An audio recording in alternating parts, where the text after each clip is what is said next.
Howdy, y'all. Back for another story time? That's great. If you haven't already, please do watch my video called Disclaimer, Not for Kids, because these stories are not really fairy tales intended for children. Okay, so this evening I'm going to be sharing with you another Grimm's fairy tale. This one is entitled Six Soldiers of Fortune. Oh, better get these.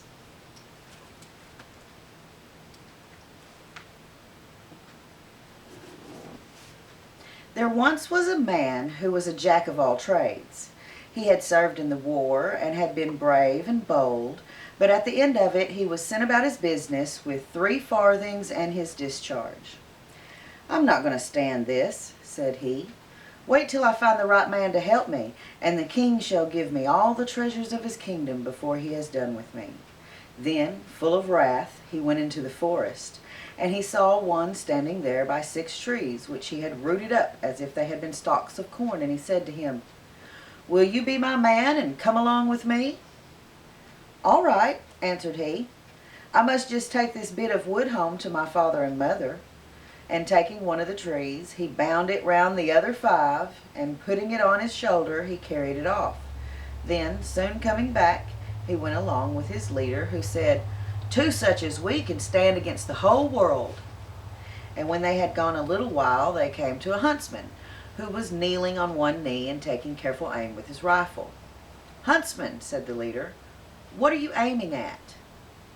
2 miles from here," answered he, "there sits a fly on the bough of an oak tree, and I mean to put a bullet into his left eye."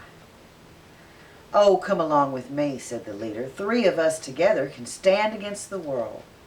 The huntsman was quite willing to go with him, and so they went on until they came to 7 windmills, whose sails were going round briskly, and yet there was no wind blowing from any quarter, and not a leaf stirred. "Well," said the leader, "I cannot think what ails the windmills turning without wind." And he went on with his followers about 2 miles further, and then they came to a man sitting up in a tree, holding one nostril and blowing with the other. "Now then," said the leader, "what are you doing up there?" "Well, 2 miles from here," answered he, "there are 7 windmills. I am blowing, and they are going round." "Oh, go with me," cried the leader. 4 of us together can stand against the world."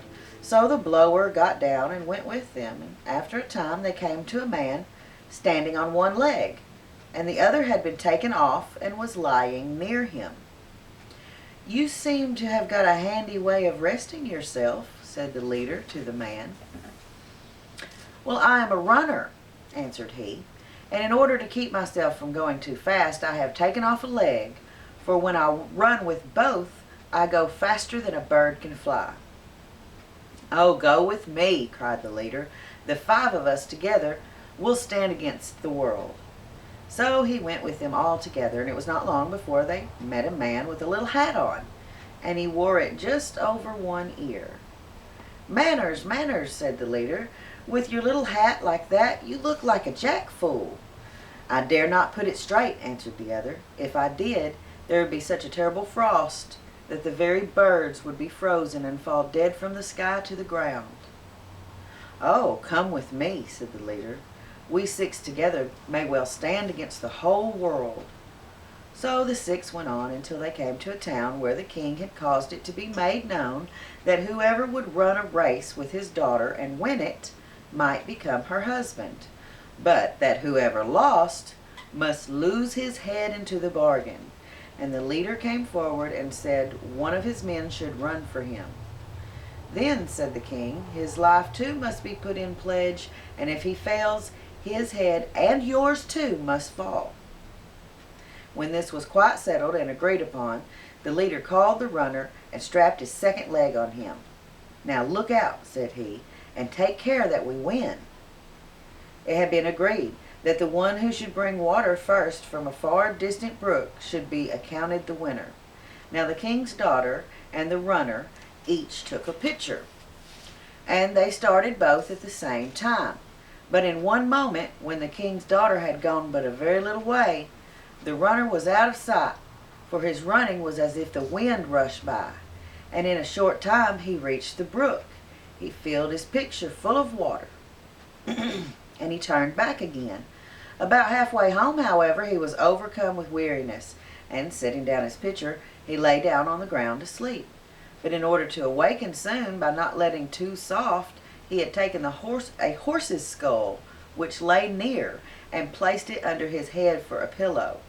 In the meanwhile, the king's daughter, who really was a good runner, good enough to beat an ordinary man, had reached the brook and filled her pitcher and was hastening back with it again when she saw the runner lying asleep. "The day is mine," said she with much joy, and she emptied his pitcher and hastened on. And now all had been lost but for the huntsman, who was standing on the castle wall, and with his keen eyes saw all that had happened.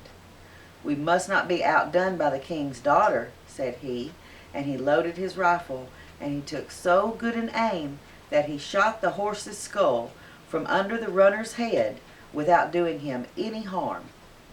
And the runner awoke and jumped up and saw his pitcher standing empty, and the king's daughter far on her way home.